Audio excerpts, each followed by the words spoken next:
हम अपनी शादी की पहली छुट्टियां मना रहे थे, पहाड़ों के उस सन्नाटे में, एक लकड़ी के गेस्ट हाउस में।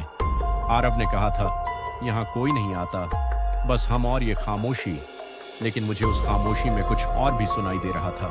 रात के 2:30 बजे कमरे की खिड़की से पर्दे उड़ रहे थे। दीवार पर अजीब सी परछाइयां थीं और घड़ी की टिक टिक बहुत तेज लग रही थी। मुझे लगा कोई देख रहा है, मगर आरव आराम से सो रहा था। मैंने फिर भी उस पर भरोसा किया।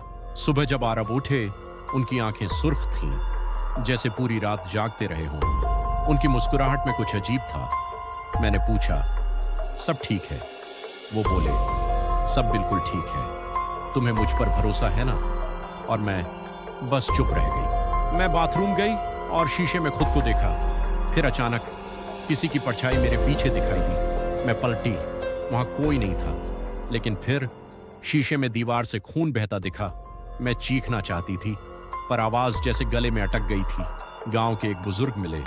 मैंने पूछा, आप आरव को जानते हैं? उन्होंने मेरी तरफ देखा और कहा, बेटी, आरव तो 3 साल पहले मर चुका है। इसी पहाड़ी से गाड़ी गिर गई थी उसकी।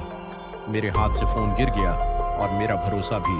उस रात जब सब सच सामने आ गया, वो फिर आया। आरव मेरा हाथ थामा और बस देखा, कुछ कहे बिना।